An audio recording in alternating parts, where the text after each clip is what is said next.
Paper होगा, सवाल होंगे, लेकिन 5 सीटें खाली होगी। एग्जाम हुआ, बच्चे खुश थे, घर वाले खुश थे, लेकिन 12 मई को एनटीए ने बोला पेपर लीक हो गया और उन 23 लाख बच्चों का जिन्होंने कोई गलती नहीं की एग्जाम रद्द कर दिया गया। उस दिन 23 लाख सपने एक साथ टूटे। और अब मैं पूछता हूँ, जिसने यह पेपर लीक किया, जिसने 50 लाख रुपए से सपने बेचे, जिसने इन बच्चों की जिंदगी से खेला, वो कहाँ है? सबके एडमिट कार्ड हैं, इन सबका सपना था, लेकिन यह 21 जून को उस हॉल में नहीं होंगे। यह सिस्टम हर साल यही करता है, पेपर लीक होता है, जांच होती है, कुछ लोग पकड़े जाते हैं और अगले साल फिर वही होता है।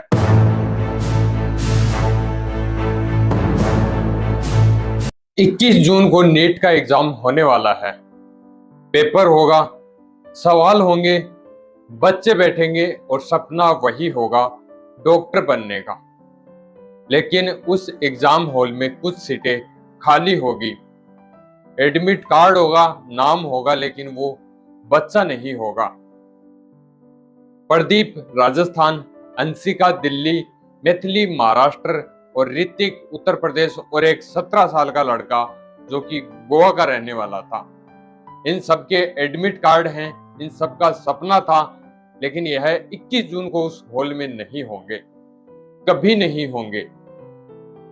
3 मई को नीट का एग्जाम हुआ, 23 लाख बच्चे बैठे।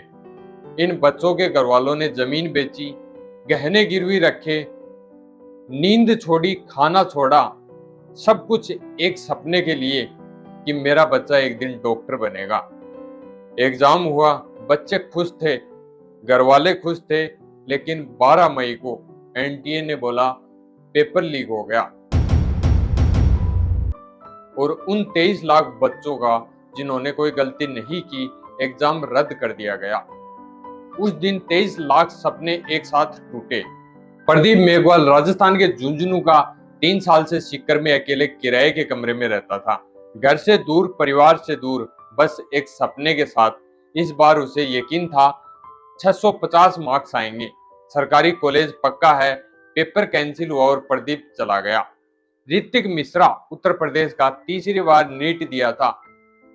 3 साल, 3 बार उठना, 3 बार टूटना और फिर उठना।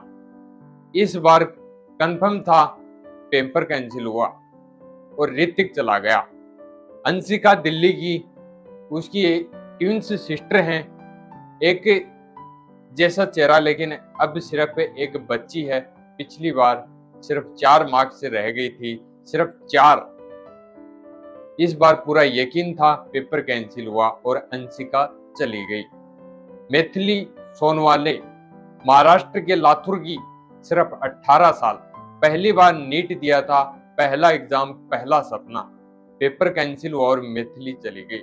और वो गोवा का 17 साल का लड़का जो हॉकी भी खेलता था, जिसके 2 सपने थे, उसने जाते जाते लिखा अब और नहीं झेल सकता, अभी तो उसे जीना था।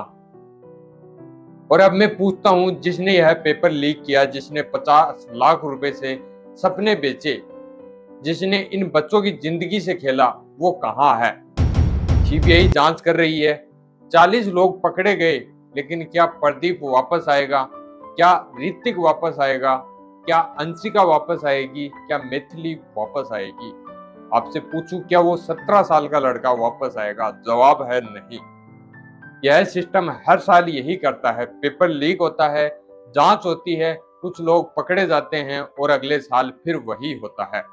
2024 में भी नीट स्कैंडल हुआ था, 2026 में भी हुआ, और अगर यही चलता रहा तो 2028 में कितने और बच्चे जाएंगे, यह सवाल है। यह सवाल हम सबको पूछना है। 21 जून को 23 लाख बच्चे एग्जाम हॉल में बैठेंगे, पेपर होगा, सवाल होंगे, लेकिन 5 सीटें खाली होगी हमेशा के लिए। प्रदीप की, ऋतिक की, अंशिका की, मैथिली की, और बात करें उस 17 साल के लड़के की। अगर तुम्हारे आसपास कोई नीट एग्जाम देने वाला बच्चा है तो आज उससे बात करो, बस इतना। और यह वीडियो शेयर करो, इन बच्चों की आवाज बनो, क्योंकि वो खुद अब नहीं बोल सकते। 21 जून के एग्जाम में वो बच्चे नहीं बैठ पाएंगे।